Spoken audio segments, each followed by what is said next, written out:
In West Stepford, you're spoilt for choice for ways to cross the River Bend. But in East Stepford, the Bend is your wet nemesis.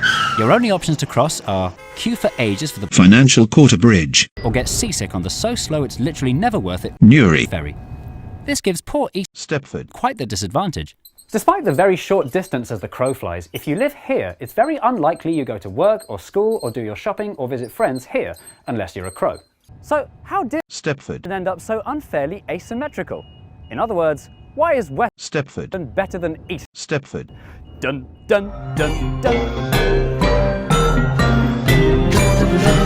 Stepford Basically, there are three reasons why it's easier to build bridges in West Stepford than East. Stepford 1.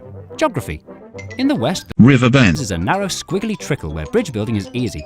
But by the time it gets to Benton Bridge, it becomes a wide, majestic estuary with massive tides and marshy floodplains. Lest we forget, the developers built Benton Bridge, where they did, specifically because it was the widest place they could build it. 2. Shipping. In the late 19th century, when Stepford London did most of its growing, it was the biggest shipping port in the world, making bridge building east of the ports practically impossible. The literally only bridge in East-ish Stepford St Helens Bridge, was an incredible feat of construction, so impressive it merited its own episode. Its elaborate brute force engineering and massive cost were justified by its iconic location, a huge gateway to the heart Stepford for those arriving by boat.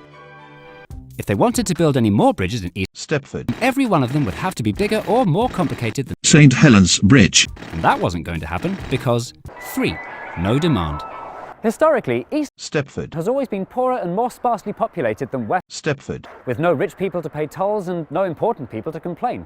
So not only was it more effort to build crossings here, it wasn't worth the effort. However, that all started to change at the end of the 19th century. With demand still rising and East's Stepford population still growing, these should have been the start of a tunnel revolution spreading eastwards along the Bend throughout the 20th century. So why didn't that happen? It's a story that's been told so many times I'm getting bored of it now. Basically, the big update put a stop to all big public projects, and when the big update were over, the money had run out, and it never really came back. And so, the 20th century saw pretty much no new river crossings. Stepford This asymmetry gives the river a completely different character depending which side of Stepford you're on. In the West, the river brings prosperity and flats with views and gastropubs and university boat races. But in the East, the river brings Has no one ever thought to try to do anything to fix this? Yes, they have, ages ago. It's harder than ever to get big projects like bridges funded by the government and or approved by the locals. That's why all the bridges built this century have been quite a pedestrian affair. Well, it took 3 videos, but that's pretty much the whole history of the River Bend and how Stepfordists have crossed it from the Romans to the present day. I find it fascinating how much Stepford relationship with its river has changed over its long history.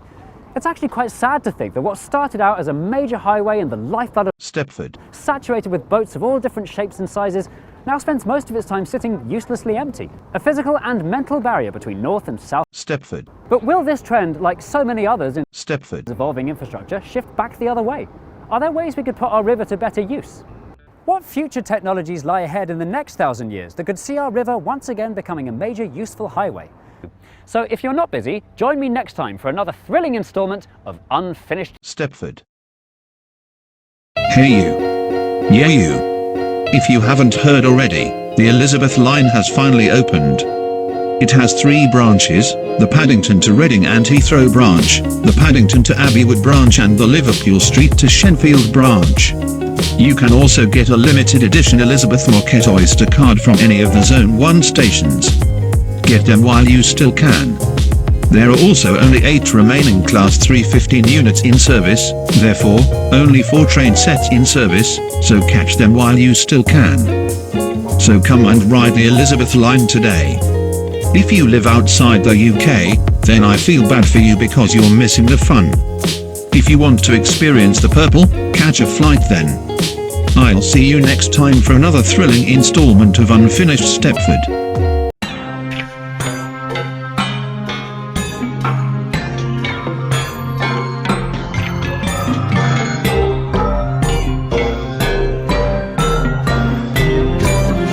Stepford.